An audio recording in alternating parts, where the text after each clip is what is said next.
As folks got the stay-at-home orders and that sort of thing, we saw folks rush to the grocery store, clean out the meat case, and we really saw a huge increase in retail demand for beef. And more recently, as the plants have been working, the industry's been working to fill that increase in retail demand.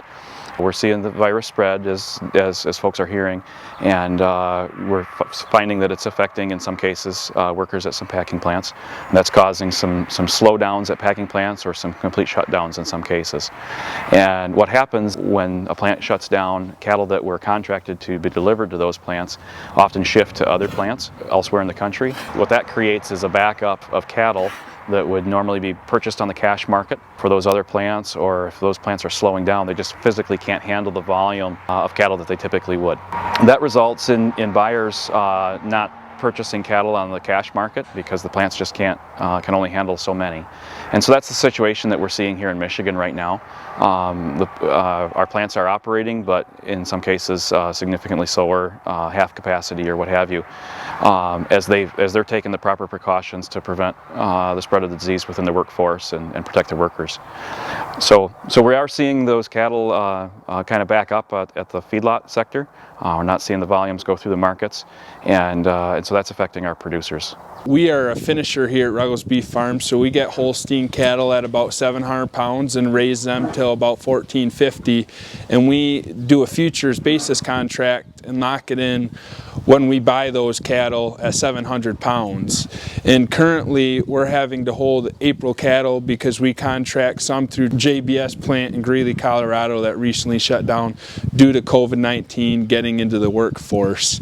And so this is disrupting the whole supply chain, where we have to hold on to cattle longer, feeding them to get bigger, and that's keeping us from buying cattle from the stocker or the backgrounder, and so they're also feeding cattle longer. As far as the futures go economically, it's hard for us to pencil out buying feeders right now with where they're at.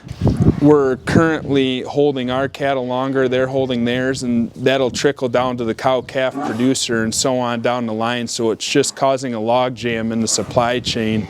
There's recently a study by Oklahoma State that showed what the economic effects could be from COVID-19 for the beef producer, and it showed that there could be $111 in revenue loss per head for the cow-calf producer for every mature breeding animal in the U.S.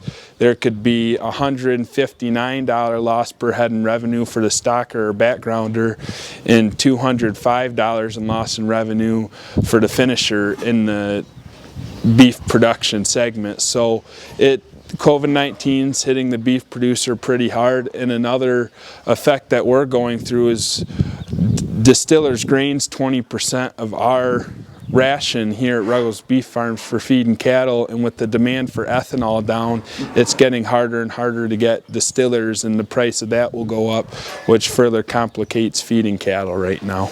This is a tough time, and nobody asked for this. We understand that it's a challenge right now. I would encourage folks to be courageous and have patience as we work through this challenge. We all rely upon one another, and it's critical that we move the cattle through the system, and that's what we're going to need to do. We've not seen it transmitted through food, but obviously in a packing plant facility where workers are in very close proximity to one another, there is a higher likelihood of it spreading from worker to worker.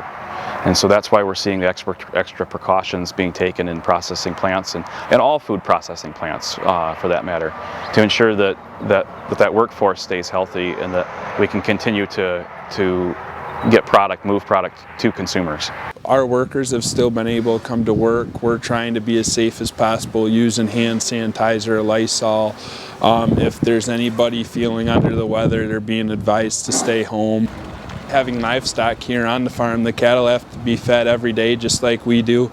So we're having to get up, do that, keep their pens clean, get ready to put corn and beans in the ground hopefully soon, spread manure.